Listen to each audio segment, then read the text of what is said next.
Hello నమస్తే. ONBA వ్యవసాయ విధానం గురించి తెలుసుకుంటున్నాం. ఓఎన్బిఏ వ్యవసాయ విధానం గురించి ప్రతిభా బయోటెక్ ఎండి రాజశేఖర రెడ్డి గారు మనకి ఎక్స్ప్లెయిన్ చేస్తూ ఉన్నారు.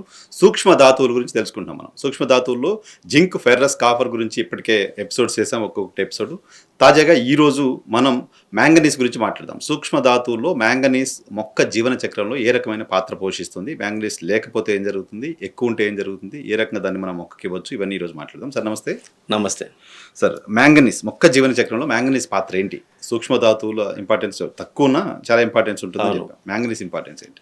చాలా మంది రైతులకి ఏంటంటే మెగ్నీషియం పేరు వింటూ ఉంటారు తరచు. మ్యాంగనీస్ పేరు చాలా తక్కువ మందికి తెలుసు అనమాట. అందులో ఎక్కువ మంది రైతులకి కన్ఫ్యూజన్ కూడా ఉంటుంది. ఈ రెండింటి పేర్ల మధ్య రెండు దగ్గరగా ఉంటాయి, మెగ్నీషియము, మ్యాంగనీస్. సో వీళ్ళు ఈ రెండు ఒకటే అనుకున్న వాళ్ళు చాలా మంది ఉన్నారు రైతులు. అంటే రెండు ఉన్నాయి, మెగ్నీషియం వేరు, మ్యాంగనీస్ వేరు అని తెలిసిన రైతులు తక్కువ మంది.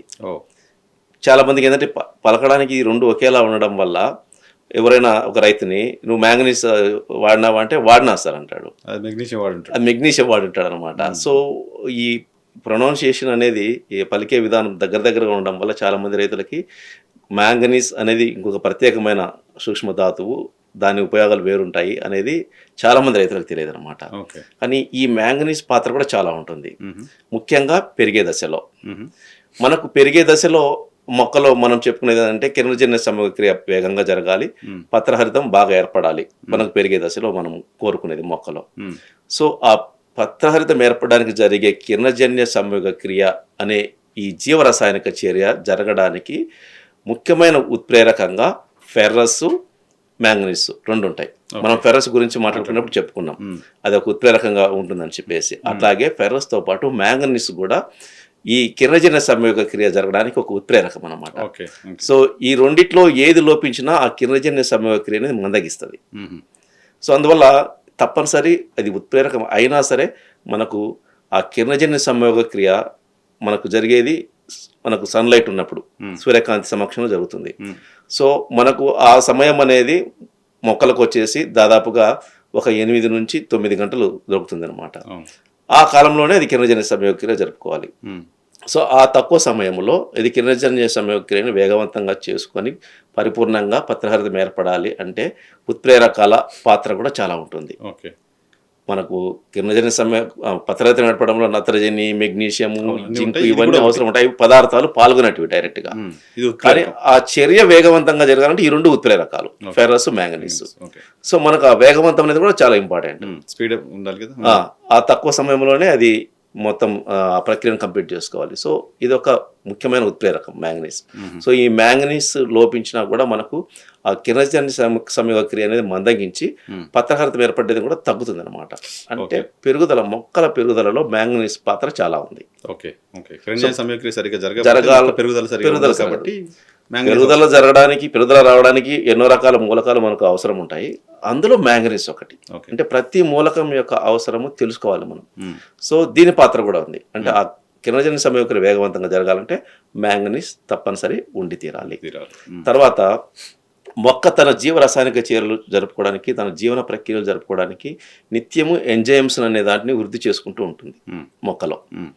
ఆ ఎంజైమ్సే మిగతా ప్రక్రియలకు ఉపయోగపడుతుంటాయి అన్నమాట. అట్లాగే ఆ ఎంజైమ్స్, ఏర్పడిన ఎంజైమ్స్ని ప్రేరేపించడంలో కూడా ఈ మ్యాంగనీస్ ప్రముఖ పాత్ర వహిస్తుంది. సో ఆ జీవ రసాయనిక చర్యల్లో కూడా మ్యాంగనీస్ ఉత్ప్రేరకంగా ఉంటుంది. పత్రహరితం ఏర్పడడంలో ఉత్ప్రేరకంగా ఉంటుంది. తర్వాత మొక్కలో ఏర్పడే ఎంజైమ్స్ పని చేయాలంటే, అవి ఇంకొక ప్రక్రియలో పాల్గొనాలంటే అక్కడ కూడా ఉత్ప్రేరకంగా మ్యాంగనీసే ఉంటుంది అనమాట. సో మ్యాంగనీస్ ఇంత ప్రముఖ పాత్ర వహిస్తుంది అనమాట. అంతేకాకుండా మనకు ఏం చేస్తామంటే జింకు, మ్యాంగనీసు, ఫెర్రస్ ఈ మూడు పెరిగే సమయంలో లోపాలు లేకుండా, సూక్ష్మధాతువుల్లో లోపాలు లేకుండా ఈ మూడింటి కాంబినేషన్లో ఎప్పుడైనా మనము పెరుగుదల ఆగింది అనిపించినప్పుడు సూక్ష్మధాతువుల్లో ఈ మూడింటిని కలిపి ఎప్పుడైనా వాడితే కనుక మనకు ఖచ్చితమైన పెరుగుదల వస్తుంది. సో ఈ మూడు చాలా ప్రముఖ పాత్ర వహిస్తాయి పెరిగే సమయంలో, జింకు, ఫెర్రస్, మ్యాంగనీసు. సో ఈ మూడింటిలో ఏది లోపించినా మన వాళ్ళు ఎంతవరకు ఏమనుకుంటే పెరుగుదల ఆగిందంటే నత్రజని లోపించింది, మహా అంటే కొంతమంది మెగ్నీషియం కూడా లోపించింది అంతవరకు ఆగిపోతారు, ఆ రెండింటి వరకు ఆగిపోతారు. చాలా ఉంటాయి. సో ముఖ్యంగా సూక్ష్మధాతువుల్లో ఈ మూడు ప్రముఖ పాత్ర వహిస్తాయి, మ్యాంగనీస్.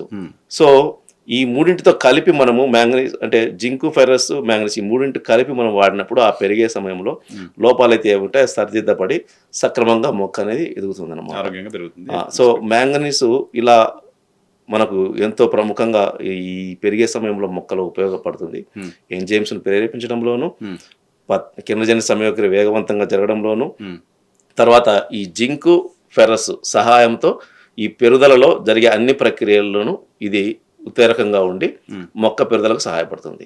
తర్వాత అన్నిటికీ మించి ఇంకొక ఉపయోగం ఉంది మ్యాంగనీస్లో. రసం పీల్చు పురుగులను మనం నివారించడానికి మనము వేరే పురుగు మందులు వాడుతూ ఉంటాం. ఆ పురుగు మందులతో పాటు మనం మ్యాంగనీస్ కలిపి కొంత ఒక 200 గ్రాములు అట్లా మ్యాంగనీస్ సల్ఫేట్ తీసుకొని ఆ పురుగు మందులతో రసం పీల్చు పురుగులను కంట్రోల్ చేయడానికి మనం ఏవైతే పురుగు మందులు వాడుతున్నామో ఆ పురుగు మందులతో పాటు మనం మ్యాంగనీస్ను కలిపి వాడినప్పుడు ఈ మ్యాంగనీస్ ఏం చేస్తుందంటే ప్రతి జీవి శ్వాసక్రియ చేసుకుంటుంటుంది కదా, అట్లాగే ఆ రసం పీల్చు పురుగులు కూడా శ్వాసక్రియ అనేది జరుపుతుంటాయి నిరంతరం. సో ఆ శ్వాసకోశాల మీద ఇది దెబ్బతీస్తుంది అనమాట. పెస్టిసైడ్ కూడా పనిచేస్తుంది ఇది. అంటే మనకు సూక్ష్మధాతువుల్లో కొన్ని ఫంగిసైడ్స్గా పనిచేస్తాయని చెప్పుకున్నాం. అవును, సల్ఫర్ కానీ కాపర్ కానీ ఇవన్నీ మనకు ఫంగిసైడ్స్గా కూడా పనిచేస్తాయి. అవి పోషక పదార్థాలుగా కాకుండా ఫంగిసైడ్స్గా పనిచేస్తాయి. మ్యాంగనీస్ వచ్చేసి మనకు ఇన్సెక్టిసైడ్ లక్షణాలు ఉంటాయి దీంట్లో, పురుగు మందు లక్షణాలు ఉంటాయి దీంట్లో. అంటే డైరెక్ట్గా ఇదేమి పురుగు మీద తాకితే చనిపోవడం అట్లా కాదు, కానీ ఇది మనకు ఒక రకంగా సహాయకారి. అంటే ఊపిరాడకుండా చేస్తుంది అనమాట. పురుగు ఊపిరాడకుండా చేస్తుంది. పురుగు ఊపిరాడకుండా చేస్తుంది. అలాగే బ్యాక్టీరియాకు వీటికి కూడా ఊపిరాడకుండా చేస్తుంది. ముఖ్యంగా ఇదంటే ఈ రసం పీల్చు పురుగులు కంట్రోల్ చేయడంలో మనము ఈ రసాయనిక పురుగు మందులు ఏవైతే వాడతామో వాటితో పాటు మనం ఈ మ్యాంగనీస్ని కొంత కలిపి వాడితే ఇంకా ఎఫెక్టివ్గా పనిచేస్తాయి అన్నమాట. సో వీటి విలువ ప్రతి రైతు తెలుసుకోవాల్సి ఉంటుంది. అంటే మనం ఏం చేస్తామంటే ఒక డీలర్ దగ్గరికి వెళ్ళినప్పుడు వీళ్ళు రసం పీల్చు పురుగులు కంట్రోల్ చేయడానికి ఒక పురుగు మందు అడిగినప్పుడు దానికి కాంబినేషన్గా ఇంకో పురుగు మందు కలిపి 2-3 కలిపి ఇస్తుంటారు అనమాట. ఆల్రెడీ ఒకే డబ్బాలో 2-3 రకాలు కలిపినట్టే ఇప్పుడు కంపెనీలు అమ్ముతున్నాయి. మళ్ళీ అటువంటి కాంబినేషన్ చేసేట్టు ఇంకోటి కలిపి వాడతారు. అంటే కనీసం అంటే 5-6 అయింటాయి. అలా అయిపోయింది పరిస్థితి. అంటే సైంటిఫిక్గా లేదు ఇప్పుడు ఏది కూడా. మనకు అలా జరుగుతుంది. అంటే వాళ్ళ సేల్స్ కోసము, వాళ్ళ ఎక్స్క్లూజివ్గా ఒక ప్రొడక్ట్ని మార్కెట్ చేసుకోవడం కోసము ఇలా కాంబినేషన్స్ అన్ని చేసుకుంటూ పోతున్నారు తప్పనిచ్చి శాస్త్రీయంగా అది ఏం చేయాలనేది ఎవడు ఏం చేయట్లేదు అనమాట. సో పర్సంటేజ్లు తగ్గించి 2-3 రకాలు కలిపేసి పెట్టేసి వాటికి పర్మిషన్లు తీసుకొని వాటిని మార్కెట్ రిలీజ్ చేయడము, పేటెంట్ తీసుకోవడము ఇలా చేసుకుంటూ పోతున్నాయి ఈ కార్పొరేట్ కంపెనీస్ అన్ని. కానీ రైతులు తెలుసుకోవాల్సింది ఏంటంటే అవన్నీ అవసరం లేదు. నువ్వు ఒక్క ఎఫెక్టివ్ పురుగు మందుని తీసుకొని దానికి ఈ మ్యాంగనీస్ సల్ఫేట్ కలిపి నీకు రసం పీల్చు పురుగు సమస్య ఉంది అనిపించినప్పుడు బాగా పనిచేసే ఒక పురుగు మందుని తీసుకొని మ్యాంగనీస్ సల్ఫేట్ ఒక 200 గ్రాములు 250 గ్రాములు తీసుకొని కలిపి స్ప్రే చేసినామంటే వాళ్ళన్నీ కలిపిన ఆ కాంబినేషన్ల కంటే ఈ 2 కాంబినేషన్లు ఎక్సలెంట్గా పనిచేస్తాయి. చాలా బాగా పనిచేస్తుంది. నేను ఫలితాలు చూస్తున్నాను.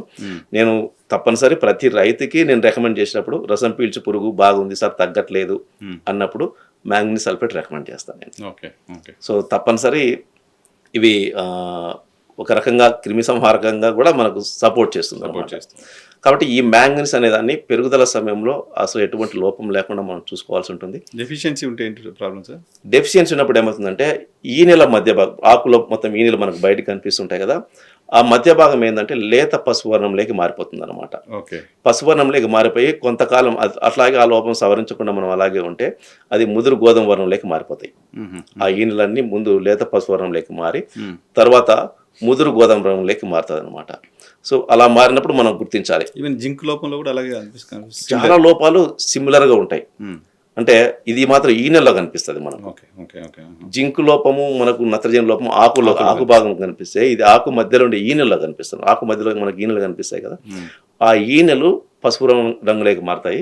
మనం ఆ లోపం సవరించకుండా ఇంకొంచెం ఎక్కువ కాలం పొడిగించినప్పుడు ఏమవుతుందంటే అది ఆ పసుపు రంగు కాస్త గోధుమ రంగులోకి మారుతుంది అనమాట. ఇంకా అప్పటికి మనం ఏమి ప్రయోగం చేయకుండా వాటి మీద ఆ లోపం సవరించకపోతే చివరికి అది తెగులుగా మారుతుంది. ఎందుకంటే ఆ దెబ్బతిన్న భాగంలోకి ఈ బ్యాక్టీరియాలు ఫంగస్లు ఇవన్నీ చేరి దాన్ని తినడం మొదలెడతాయి. సో ఆ లోపం మనకు ఈ నెల పసుపు రంగులోకి మారినాయి అంటే మ్యాంగనీస్ లోపించిందని గుర్తించాలా. అప్పుడు తప్పనిసరి మ్యాంగనీస్ సల్ఫేట్ అనేది మనకు దొరుకుతుంది. ఆ మ్యాంగనీస్ సల్ఫేట్ని 200 నుంచి 250 గ్రాములు ఎకరానికి ఏవైనా సరే మనం పురుగు మందులు ఏవైనా మనం పిచికారి చేస్తున్నప్పుడు వాటితో కలిపి పిచికారి చేయడం వల్ల తాత్కాలికంగా అది పరిష్కారం చేయబడుతుంది. కానీ మనకు తప్పనిసరి భూమి నుంచి ఇవ్వాల్సిందే. సూక్ష్మధాతువులు కూడా మనం ప్రథమ పోషకాలు కావచ్చు, ద్వితీయ పోషకాలు కావచ్చు, సూక్ష్మధాతువులు కావచ్చు, ఏవైనా సరే మనం ముందు ఇవ్వాల్సింది భూమిలో. ఓకే. అక్కడ ఇచ్చినా కూడా ఒకవేళ మొక్కకు అందుబాటులో లేకనో, మనం అప్లై చేసిన విధానం కరెక్ట్గా లేకనో, మొక్కకు దూరంగా పడో ఏదో జరిగి అందుకోలేదనుకోండి, మొక్క తీసుకోలేకపోయింది అనుకోండి, మనకు పైన కనిపిస్తుంది ఆ లోపం. ఆ లోపం కనిపించినప్పుడు పైన పిచికారి ద్వారా ఇమ్మీడియట్గా మనము తాత్కాలికంగా దాని ఉపశమనం కలిగించాలి, అందరితో వదిలేయకూడదు, కానీ భూమిలో ఇవ్వాలి. ఎలా సార్, ఏ రూపంలో? దీని రూపంలో మనకు మామూలుగా ఎరువులు వాడేటప్పుడు ఈ మ్యాంగనీస్ సల్ఫేట్ కలిపి వాడుకోవచ్చు. ఎరువులతో పాటు మ్యాంగనీస్ సల్ఫేట్ కలిపి వాడుకోవచ్చు. 1 kg మ్యాంగనీస్ సల్ఫేట్ కలిపి వాడుకోవచ్చు. లేదా అన్ని రకాల సూక్ష్మధాతువులు కలిపిన ఉత్పత్తులు ఉన్నాయి, వాటిని కలిపి మనము వాడుకోవచ్చు. సో నెక్స్ట్ మనం ONBA క్యాలెండర్ తయారు చేసుకున్నప్పుడు రైతులు ఎలా తయారు చేసుకోవాలి క్యాలెండర్ అనే విధానం చెప్పినప్పుడు దీని గురించి కూడా మనం అక్కడ చర్చించుకుందాం. ఓకే. ఇప్పుడు మొక్క క్రాప్లో పండు పూత ఆ టైంలో మ్యాంగనీస్ పాత్ర ఏముండదా? అది అంటే కాయ పండు వాటికి సంబంధించిన దాంట్లో దీని పాత్ర ఉండకపోవచ్చు, కానీ అవి జరగాలంటే ప్రతిదానికి మూలాధారం మనకు కిరణజన్య సంయోగక్రియ. మొక్క ప్రతి జీవన ప్రక్రియ వచ్చేసి కిరణజన్య సంయోగక్రియతో ముడిపడి ఉంటుంది. అది బేస్. ఫస్ట్ అది జరిగిన తర్వాతనే మిగతావన్నీ జరుగుతూ ఉంటాయి. దాన్ని బేస్ చేసుకుని మిగతావన్నీ జరుగుతుంటాయి అనమాట. సో ఆ ప్రక్రియ అది నిరంతరం జరగాల్సిందే. కిరణజన్య సంయోగక్రియ అనేది చివరి వరకు జరుగుతూ ఉండాల్సిందే. కాబట్టి ఇది ఎప్పటికీ అవసరం మొక్కకి. మనం ఇదివరకు మాట్లాడుకుంది కూడా అదే. ప్రతి మూలకము ప్రతి దశలోనూ కావాల్సిందే. ఎక్కువ, మధ్యస్థము, తక్కువ ఇలాగే ఉంటాయి తప్పనిచ్చి 0 ఎప్పుడు కాదు, శూన్యం ఎప్పుడు కాదు. ఇది కూడా అంతే. కాకపోతే పెరిగే సమయంలో మనకు కిరణజన్య సంయోగక్రియ వేగవంతంగా జరగాలి కాబట్టి, అప్పుడు పత్రరసం ఎక్కువ ఏర్పడాలి కాబట్టి మ్యాంగనీస్ అవసరం ఎక్కువ ఉంటుంది. మిగిలిన దశల్లో కూడా కిరణజన్య సంయోగక్రియ కంటిన్యూగా జరగాల్సిందే మొక్కలో. సో అప్పుడు కూడా అది ఉత్ప్రేరకంగా పనిచేస్తుంది కదా. అప్పుడు కూడా ఎంజైమ్స్ ఏర్పడుతూ ఉంటాయి. ఆ ఎంజైమ్స్ మళ్ళీ పనిచేయాలంటే వాటికి ఉత్ప్రేరకంగా కూడా మళ్ళీ మ్యాంగనీస్ కావాలి. సో దీని అవసరం నిరంతరం ఉంటుంది, కానీ పెరిగే దశలో దీని అవసరం ఎక్కువ ఉంటుంది. మిగతా సమయాల్లో మధ్యస్థంగాను తక్కువగాను ఉంటుంది అన్నమాట. సో ఇది ఎప్పటికీ కావాల్సిందే. మనం బిగినింగ్ దశలో దీన్ని వాడుకోవడం వల్ల అసలు ఆ లోపం లేకుండా నివారించుకుంటే మనకు మొక్క ఆరోగ్యంగా పెరుగుతుంది. సో ఎంజైమ్స్ అన్ని సక్రమంగా పనిచేస్తాయి. సో అన్ని జీవన ప్రక్రియలు సక్రమంగా జరుగుతాయి. సో ఓకే, దీని కోర్ పాయింట్స్ అంటే ఒకటి, మొక్క ఎదుగుదలలో కిరణజన్య సంయోగక్రియ జరగడంలో ఉత్ప్రేరకంగా పనిచేస్తుంది. యాజ్ వెల్ ఎంజైమ్స్ బాగా ప్రేరేపించడంలో ఉత్ప్రేరకంగా పనిచేస్తూ ఉంటుంది. తర్వాత జింకు, ఫెరస్తో కలిపి ఇది కిరణజన్య సంయోగక్రియ వేగవంతం చేయడంలో దీని పాత్ర ఉంటుంది.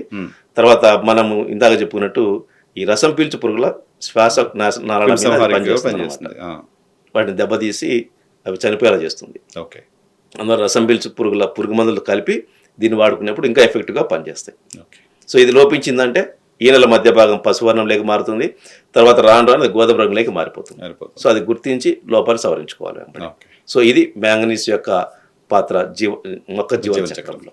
Right sir, thank you very much. Manganese పాత్ర చాలా చిన్నది, సూక్ష్మధాతువే కావచ్చు, కానీ మొత్తం ఎంటైర్ మొక్క జీవిత చక్రంలో చాలా కీలకమైన ధాతువుగా, దీన్ని సూక్ష్మధాతువుగా చెప్పుకోవాల్సిన అవసరం ఉంటుంది. నెక్స్ట్ మనం బోరాన్ పాత్ర ఏంటి మొక్కల జీవన చక్రంలోనే తెలుసుకుందాం. Thank you sir. Thank you.